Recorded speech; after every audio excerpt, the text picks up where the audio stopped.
Jadwal yang ditentukan untuk berkemah telah tiba. Hampir semua mahasiswa telah berkumpul di kampus untuk bersiap-siap berangkat ke hutan yang dimaksud. Namun Dian masih saja sibuk mempersiapkan segala sesuatu yang harus dia bawa. Randy yang sedang menunggunya di lantai bawah rumah seperti tak sabar. "Kenapa gadis itu selalu saja merepotkan?" kata Randy sambil mondar-mandir lalu sesekali melihat pintu kamar Dian. Tidak lama kemudian Dian pun keluar dari kamarnya. Dia berlari dengan cepat menuruni anak tangga. Saat Dian berdiri tepat di hadapan Randy, Randy berkata padanya, "Kenapa kamu lama sekali?" Randy kemudian melihat isi tas Dian yang terlihat sangat penuh. "Kamu tidak perlu membawa semua barang-barangmu. Kamu pikir kita akan tinggal di sana selamanya?"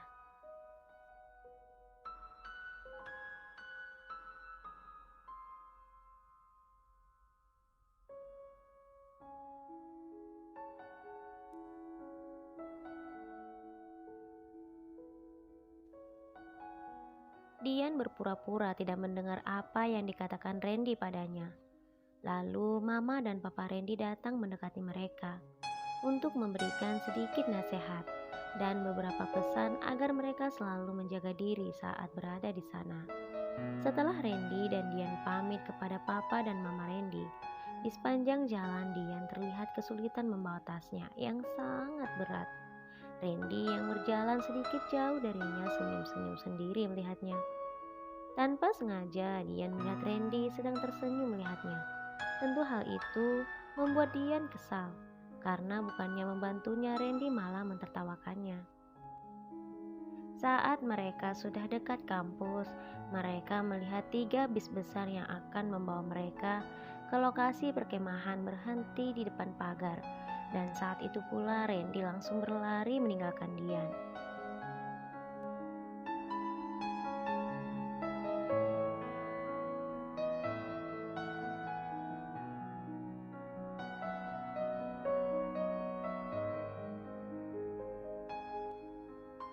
Dian semakin marah melihat Randy berlari meninggalkannya. Saat Dian memasuki halaman kampus, Dian melihat teman-teman dan beberapa dosen yang akan ikut bersama mereka tengah berbaris. Secara diam-diam, dia pun ikut berbaris di antara mereka. Vira yang melihat Dian berbisik padanya, "Kenapa kamu lama sekali?" Dian tak berkata apapun. Dia hanya memberi kode pada Vira untuk diam. "Shh." Lalu keduanya kembali fokus mendengar apa yang disampaikan oleh salah satu dosen mereka yang saat itu sedang memberikan sedikit bimbingan. Sesekali pandangan Dian mengarah ke tempat yang lain. Dian seperti sedang mencari seseorang.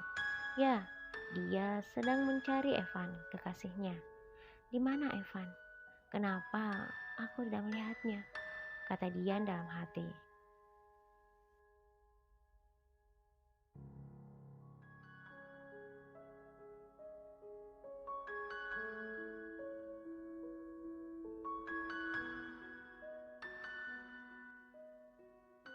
Tidak lama kemudian, akhirnya mereka pun berangkat, dan bis yang mereka gunakan ditentukan sesuai kelas mereka. Otomatis Randy, Dian, dan juga Evan satu bis saat itu. Setiap bis didampingi oleh 3 dosen. Dian dan Evan mengambil tempat berdekatan. Yogi dan Vira pun sama. Sementara Randy duduk agak jauh di belakang mereka. Dalam perjalanan itu, mereka tampak begitu bahagia. Mereka bernyanyi dan melakukan yel-yel agar mereka tetap bersemangat. Jika ada yang merasa ingin muntah, maka dengan cepat teman-temannya mentertawakannya. Namun berbeda dengan Randy, ia fokus mendengarkan musik dengan headsetnya, ataupun fokus dengan membaca bukunya. Sesekali Dian secara diam-diam melirik Randy yang berada di belakangnya. Dia memang laki-laki yang aneh. Di dalam bis pun masih sempat membaca buku. Apakah dia tidak merasa pusing melihat tulisan di buku itu? Batin Dian.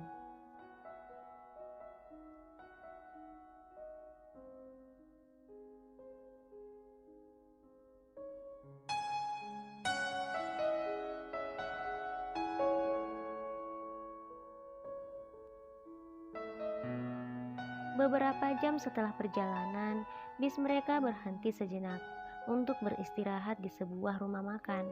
Beberapa mahasiswa ada yang pergi ke toilet, ada yang pergi makan ataupun sekedar berbaring. Randy yang melihat Evan berada tak jauh darinya langsung mendekati Evan. "Aku ingin mengatakan sesuatu padamu, Evan." Evan berkata. "Katakan saja, Randy, apa yang ingin kamu katakan?" Randy melihat ke sekeliling lalu kembali berkata pada Evan, "Pasti kamu kan yang menyuruh Dian untuk keluar dari rumahku dan tinggal di kos-kosan." Evan tersenyum. "Kenapa kamu begitu yakin kalau aku yang menyuruhnya?" Kini Randy yang tersenyum. "Kalau bukan kamu, siapa lagi, Evan? Aku tidak pernah berniat untuk merusak hubunganmu dengan Dian. Meski aku tahu siapa kamu sebenarnya, Evan. Tapi jangan pernah melampaui batasmu. Kamu hanyalah pacar dia. Kamu tidak tahu kehidupan Dian yang sebenarnya. Jadi jangan sok mengatur kehidupan Dian."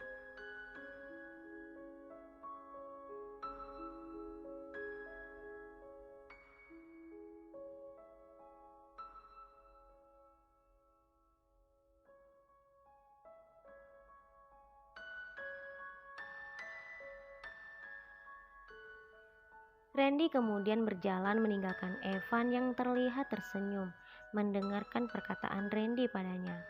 Dian dan Vira yang baru saja keluar dari toilet langsung mendekati Evan. "Sayang, kamu tidak merasa lapar?" tanya Dian pada Evan. Evan berkata, "Tentu aku merasa sangat lapar, sayang. Ayo kita pergi makan," ajak Evan pada Dian dan juga Vira. Saat mereka sedang makan, Dian kemudian melihat Randy yang sedang duduk seorang diri di sebuah kursi. Lalu tiba-tiba Reva datang mendekatinya. "Hai Ren," kata Reva pada Randy yang terlihat terkejut dengan kedatangan Reva yang tiba-tiba. Lalu Randy tersenyum pada Reva. "Hai juga Reva." Reva kemudian bersandar pada bahu Randy. "Aku sangat lelah dengan perjalanan ini, Randy. Apakah perjalanan ini masih panjang?" kata Reva pada Randy manja.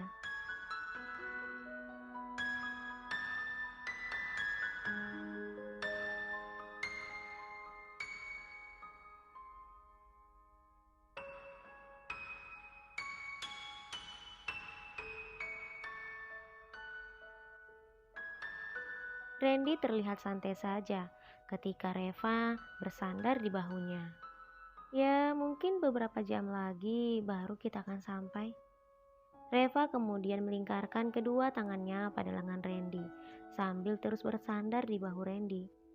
"Boleh tidak sih aku pindah ke bis kamu? Aku merasa bosan di bis itu karena tidak ada kamu." Randy terlihat berpikir lalu berkata, "Aku tidak tahu, Reva. Coba kamu tanya pada dosen. Mungkin saja bisa." Tak lama kemudian suara beberapa dosen terdengar. "Ayo, ayo, semuanya kembali ke bis. Kita akan melanjutkan perjalanan." Mereka semua kemudian segera berlarian menuju ke bis masing-masing.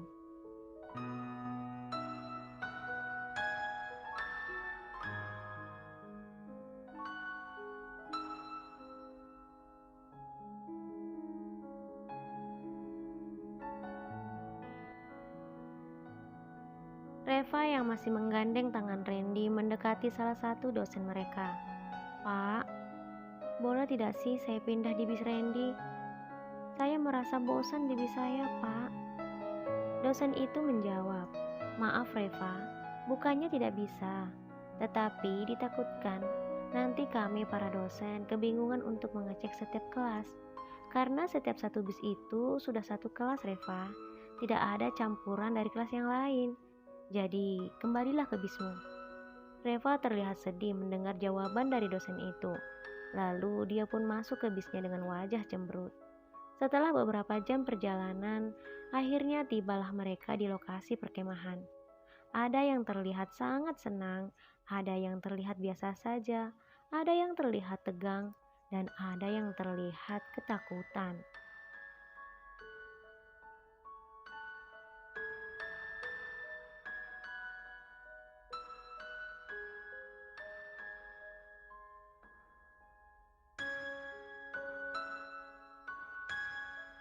Setelah turun dari bis, Randy melihat Evan membantu Dian membawa tasnya yang cukup berat. Setelah itu, Randy melihat ke sekeliling hutan itu. Dia tampak kagum dengan tempat itu, karena hutan itu masih begitu alami, tanpa tersentuh tangan manusia. Salah satu mahasiswa bertanya pada salah satu dosen yang ada di sana, "Pak, apakah di sini tidak ada rumah?" Dosen itu menjawab, "Di sini ada rumah, tapi sangat jauh. Jadi sebaiknya kalian harus mendengarkan protokol dari para dosen. Jangan lupa semuanya tetap jaga diri dan tetap berdoa." Kini Dian yang sedang melihat Randy yang masih terus memandang hutan itu dan sesekali melihat ke langit. Dian menghentikan perbuatannya itu ketika Evan merangkulnya dan berkata padanya, "Sayang, kamu tidak perlu takut. Aku akan selalu menjagamu." Dian tersenyum mendengar perkataan Evan padanya.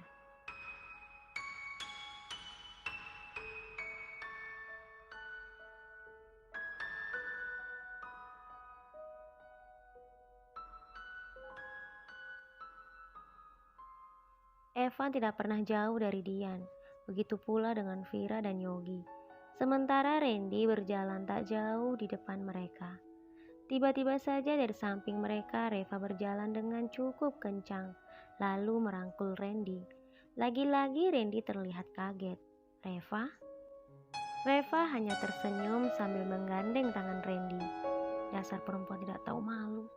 Dia terus saja mengejar Randy dan memperlihatkan kemesraannya dengan Randy, kata Dian dalam hati. Sementara tak jauh dari Dian, beberapa mahasiswi terlihat cemburu melihat sikap Reva terhadap Randy. Ada yang berbisik-bisik, ada juga yang menatapnya tidak suka. Ada juga yang berteriak pada Reva, "Woi, malu woi, lihat orang." Biasa aja kali, emangnya Randy apaan ditempelin terus? Namun Reva bersikap tak peduli dengan perkataan mereka. Karena hal itu biasa terjadi bagi Reva ketika dia bersama dengan Randy.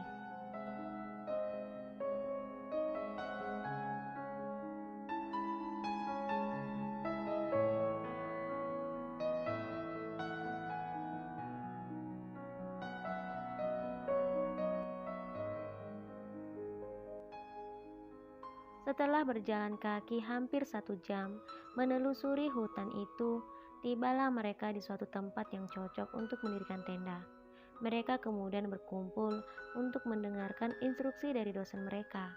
Setelah itu mereka membagi kelompok dan menentukan ketua dari kelompok mereka masing-masing.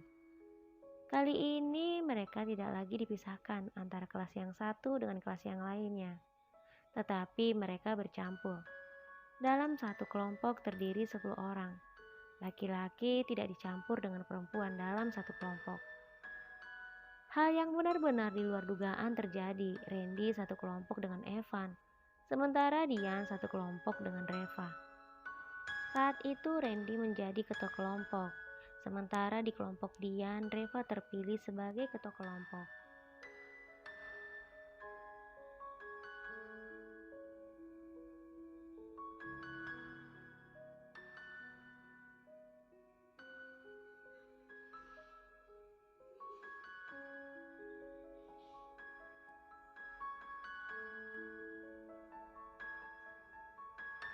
Reva tampak begitu bahagia karena dia terpilih menjadi ketua kelompok, tetapi berbeda dengan Randy.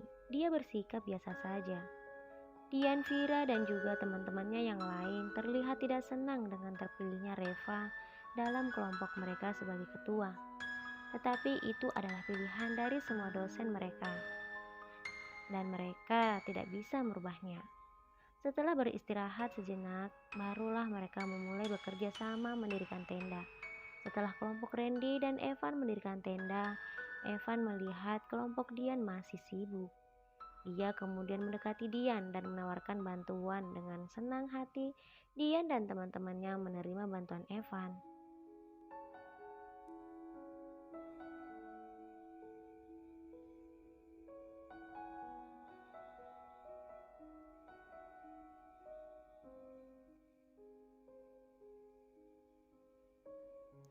Sesekali Randy melirik kemesraan Evan dan Dian. Setelah membantu kelompok Dian membangun tenda, Evan kembali ke kelompoknya. Dia duduk tak jauh dari Randy yang baru saja selesai meneguk segelas air minum.